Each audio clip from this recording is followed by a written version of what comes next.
right, y'all. Welcome to the Scott Horton Show. I am the director of the Libertarian Institute, editorial director of antiwar.com, author of the book Fool's Errand, Time to End the War in Afghanistan, and I've recorded more than 5,000 interviews going back to 2003, all of which are available at scotthorton.org.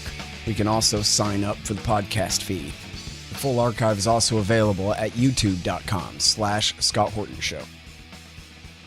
All right, you guys, introducing Marjorie Cohn. She is Professor Emerita at the Thomas Jefferson School of Law and the former president of the National Lawyers Guild. And she's got a really important one here at consortiumnews.com. Assange's indictment on political offense runs counter to extradition treaty. Welcome back to the show, Marjorie. How are you? I'm fine, Scott. Thanks for having me. Very happy to have you here. And as always, you do such important work and right down to the brass tacks on the law here. So let's start with, where is Julian Assange in the process in the extradition? I know he's in custody in Great Britain right now. Yes, he is in custody in Great Britain, serving a sentence for bail jumping after Sweden dismissed the investigation against him. He's serving a sentence of 50 weeks in jail. And meanwhile, the United States, the Trump administration, indicted him for 17 counts of violating the Espionage Act and conspiracy with Chelsea Manning to crack a password on a Defense Department computer, and he faces 175 years in prison. So on Monday, the 24th of February, his extradition hearing will begin in the courtroom of Judge Vanessa Bareitzer in London, and it will take place in two parts. First in February, and then the second part will take place in May. And the Trump administration is arguing that he should be extradited to the United States for trial on this indictment. But the 2003 extradition treaty between the United States and the UK says that extradition shall not be granted if the offense for which extradition is requested is a political offense. And it's up to the UK judge to determine whether or not his indictments under the Espionage Act are politically motivated. Now, there is no clear definition of political offense, but it routinely includes treason, sedition, and espionage, as well as offenses directed against state power. And Assange is being charged under the Espionage Act for making public information, true information from a whistleblower, that's Chelsea Manning, which makes the charges against him political in nature rather than criminal. Now, the Obama administration did not indict Julian Assange because it did not want to, in the words of Charlie Savage of the New York Times, establish a precedent that could chill investigative reporting about national security matters by treating it as a crime. And, the Obama administration could not make a distinction between what WikiLeaks did and what news media organizations like the Times do routinely, soliciting and publishing information they obtain that the government wants to keep secret, according to Charlie Savage. And many of the documents that WikiLeaks released were published in collaboration with the Times, The Guardian, Le Monde, El País, and Der Spiegel. And the outlets published articles based on documents WikiLeaks had released, including logs of significant combat events in the wars in Afghanistan and Iraq. Now, I think it's important, Scott, to talk a little bit about exactly what these documents were that WikiLeaks published. In 2010 and 2011, WikiLeaks published these classified documents provided by Chelsea Manning, who was a U.S. Army intelligence analyst at the time, and they contained 90,000 reports about the war in Afghanistan, including what are referred to as the Afghan war logs, and they documented more civilian casualties by coalition forces than the U.S. military had been reporting. WikiLeaks also published almost 400,000 field reports about the Iraq War, which contained evidence of U.S. war crimes, and as well as over 15,000 previously unreported deaths of Iraqi civilians and the systematic murder, torture, rape, and abuse by the Iraqi army and authorities that were ignored by U.S. forces. WikiLeaks also published the Guantanamo files, which were 779 secret reports that revealed the U.S. government's systematic violation of the Convention Against Torture and other cruel, inhuman, and degrading treatment or punishment and the Geneva Conventions by abusing nearly 800 men and boys ages 14 to 89. Now, perhaps one of the most notorious releases that has been broadcast widely that WikiLeaks released was the 2007 collateral murder video, which showed a U.S. Army Apache helicopter target and fire on unarmed civilians in Baghdad.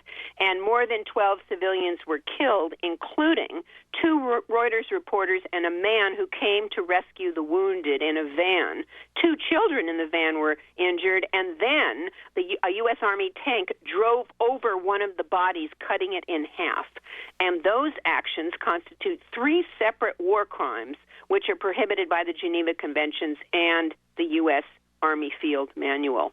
Now, there's another basis for denying extradition to Assange, like extradition of Assange to the United States, and that is under the Convention Against Torture and other cruel, inhuman, or degrading treatment or punishment. When Chelsea Manning was arrested in 2010, she was held in solitary confinement for 23 hours a day for 11 months, and she was forced to stand nude during daily inspections. And the former UN Special Rapporteur on Torture said that treatment was cruel, inhuman, and degrading, and possibly constituted torture. And the Convention Against Torture has a provision called non-refoulement, and that forbids the extradition of a person to a country where there are substantial grounds to believe he would be in danger of being tortured. Now, since Manning was tortured by being held in solitary confinement for 11 months, it's likely that Assange would face a similar fate if he were extradited to the United States. And Niles Meltzer, the UN Special Rapporteur on Torture, who investigated the Assange case, said recently at a rally in London that if Assange were extradited to the U.S., he would be tortured until the day he dies. And also, there were U.S. court files that Assange's lawyers saw that reveal that if he were extradited, Assange would be subject to special administrative measures. They're known as SAMs. And a report by Yale University Law School and the Center for Constitutional Rights called SAMs the darkest corner of the U.S. federal prison system, combining the brutality and isolation of maximum security units with additional restrictions that deny individuals almost any connection to the human world. The net effect is to shield this form of torture from any real public scrutiny. There are two other provisions which should prevent Julian Assange's extradition to the U.S. First of all, a country has a duty to refuse extradition when it would violate fundamental rights, including the right to be free from torture and cruel treatment. And the Johannesburg Principles of National Security, Freedom of Expression, and Access to Information, which are widely cited by judges, lawyers, journalists, academics, and civil society, provide no person may be punished on national security grounds for disclosure of information if the public interest in knowing the information outweighs the harm from the disclosure. Now, there have been letters and statements by judges and academics and former heads of state opposing the extradition of Assange. More than 80 lawyers and legal academics, as well as at least 12 former heads of state, have signed a letter that will be sent to the UK Home Secretary, and it states The fact that the charges are brought under the Espionage Act further reveals that this is a matter of a pure political offense. There is broad international consensus that such offenses should not be subject to extradition. And Veterans for Peace and the National Lawyers Guild, both my organizations, have endorsed a petition urging Judge Baratzer to deny extradition because Assange is charged with a political offense. And that petition says the essence of Assange's crime is in quotes, is that he published documents and videos which revealed the reality of U.S. military and political actions. So we'll see what happens. We'll see, Scott, whether this judge follows the law and denies extradition or succumbs to political pressure that the United States government levies and agrees to extradite Julian Assange to the United States, which Julian's father has said would, in essence, amount to a death sentence for him. Mm-hmm. All right. Now, so there's a lot to follow up there, and I know you don't have time to go back over all of it, but I wanted to clarify a couple of things here. Is the U.S. able to make its own case in their court, or is the UK government taking the U.S. government's side in this and arguing to the court that he should be extradited? Well, the UK Home Secretary had to make a determination before even setting the extradition hearing that Julian Assange, even though it's possible to get the death penalty under the Espionage Act, that he would not be charged with the death penalty because the UK, which doesn't have the death penalty, would refuse to extradite someone to a country where he could face the death penalty. So the UK Home Secretary basically cleared this hearing on extradition. But we'll see what happens. Certainly there will be representatives from the U.S. government in the extradition hearing, and even if the judge allows extradition, that will be appealed through the British system, through the Council of Europe, the European system, and Julian Assange could raise those same issues when he gets to the U.S. in U.S. courts. Now, the Council of Europe warned that the prosecution of Assange sets a dangerous precedent for journalists and called for his immediate release. And just yesterday, over 1,000 journalists from nearly 100 countries united to demand that Julian Assange not be extradited. They said his imprisonment and the court proceedings are a gross miscarriage of justice. And if governments can use espionage laws against journalists and publishers, they're deprived of their most important and traditional defense of acting in the public interest. Mm-hmm. And other journalists in other places, in other parts of the world, could be extradited as well.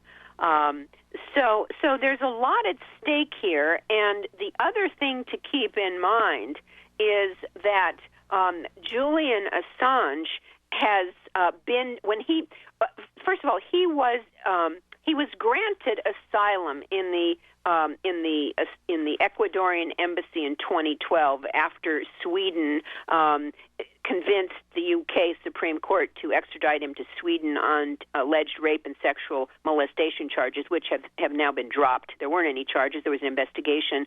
Those were dropped. A lot of them were trumped up. And in fact, there was not enough evidence to prosecute on any of them.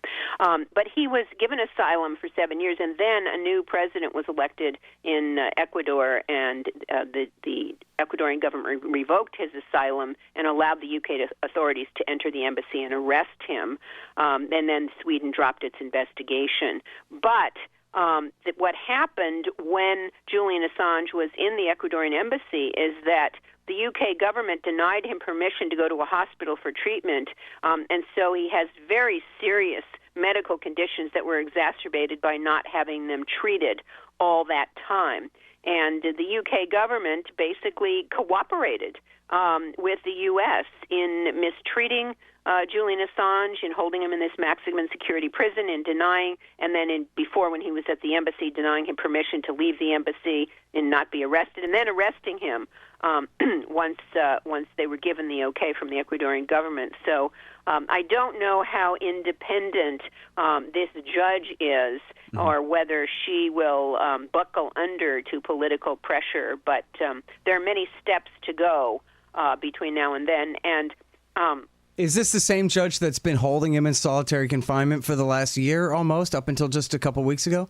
I don't think so. I could be wrong about that, but I don't think so. But in May of last year, the UN Special Rapporteur Niles Meltzer, said that Assange had exhibited signs of prolonged exposure to psychological torture, and of course talked about the medical conditions. And he said, this is the UN Special Rapporteur, in 20 years of work with victims of war, violence, and political persecution, I have never seen a group of democratic states, I would have put democratic in quotes, but democratic states, and I think he's talking about the U.S., the U.K., and Sweden, ganging up to deliberately isolate, demonize, and abuse a single individual for such a long time and with so little regard for human dignity and the rule of law. That's the UN Special Rapporteur.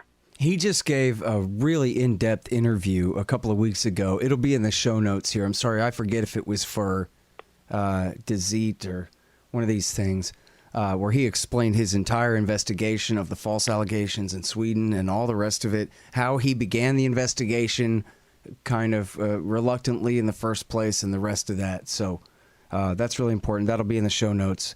But let me ask you a couple of things from just worst case scenario here. Pretend that instead of considering Julian Assange to be a persecuted, heroic journalist here, he was actually just like, was it the Walker family in the U.S. Navy that was turning over nuclear secrets to the Soviet Union, something like that, and for money, right? Just straight up traitors with no public interest in mind or excuse or anything like that.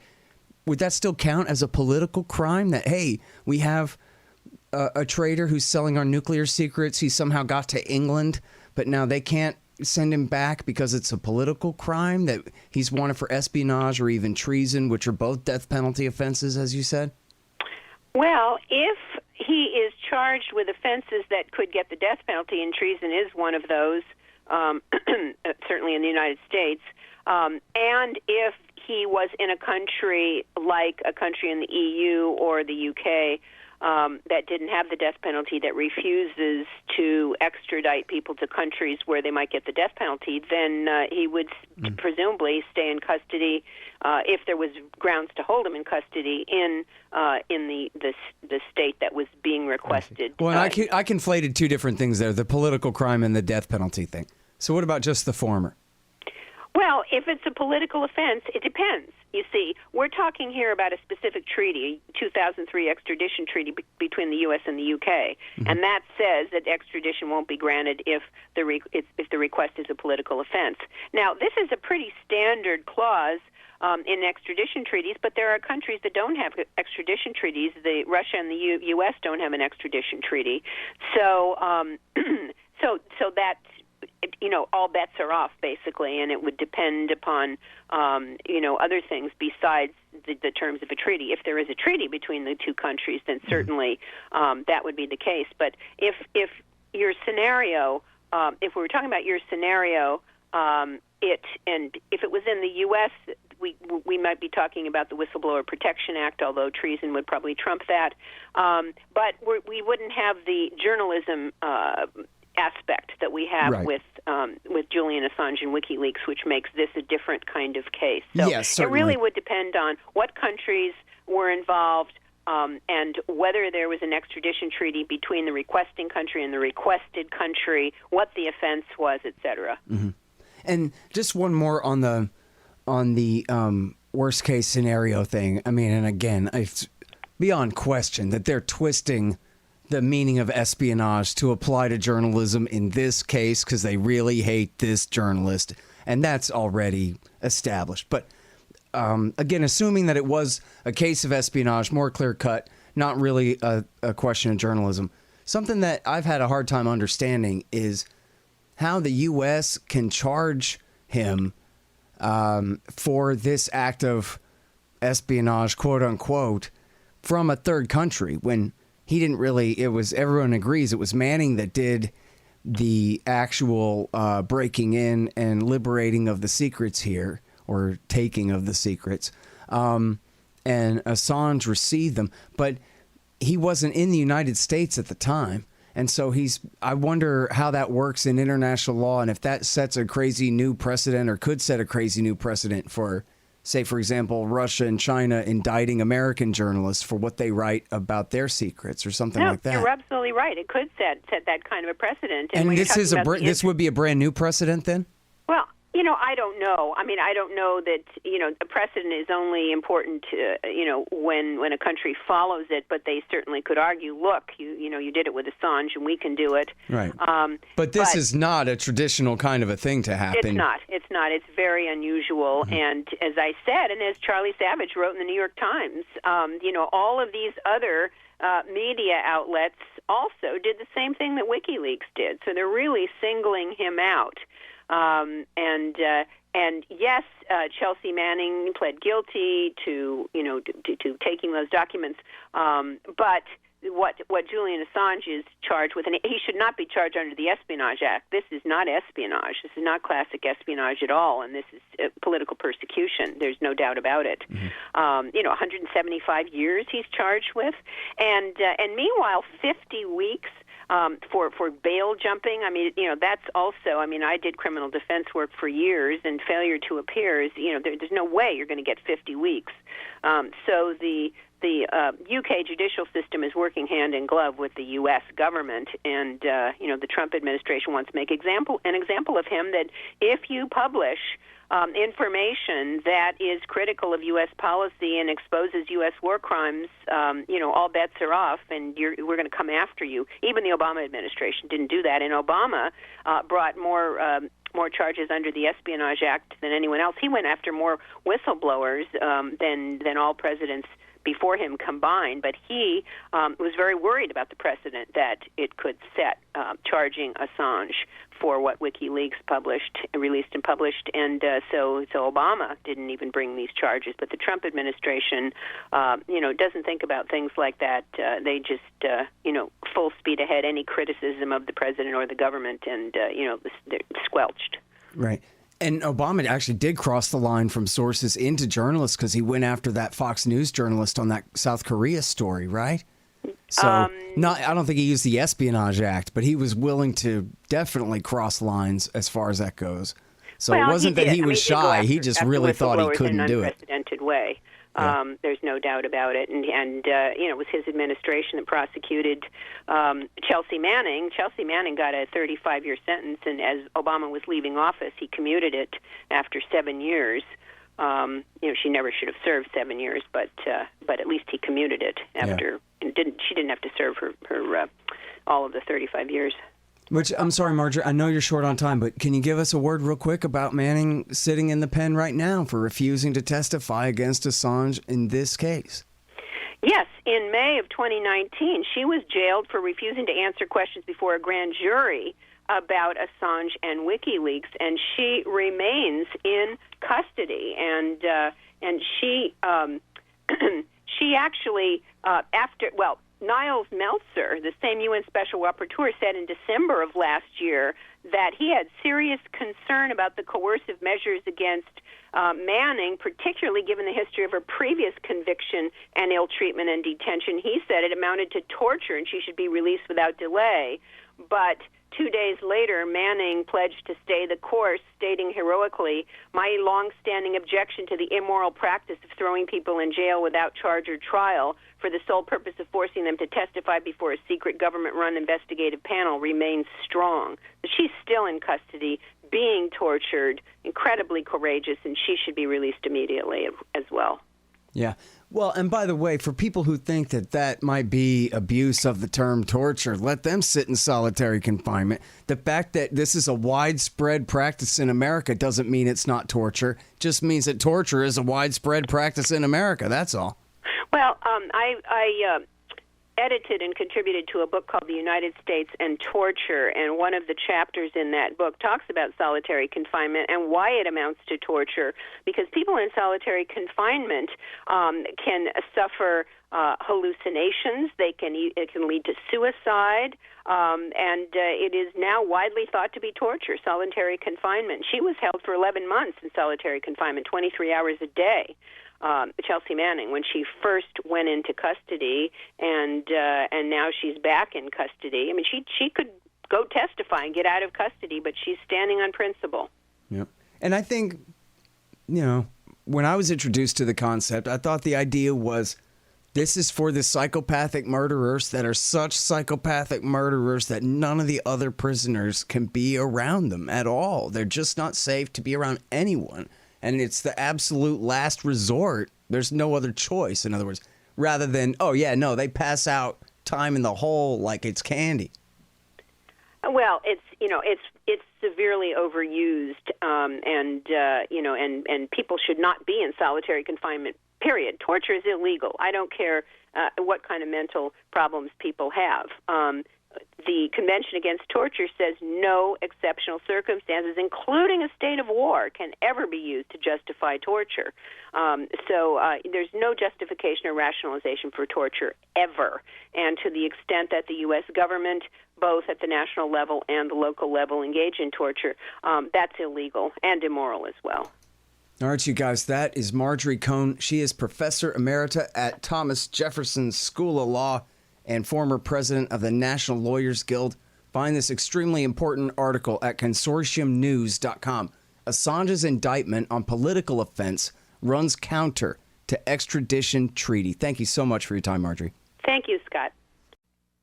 The Scott Horton Show, Anti-War Radio, can be heard on KPFK 90.7 FM in L.A., APSradio.com, antiwar.com, scotthorton.org, and libertarianinstitute.org.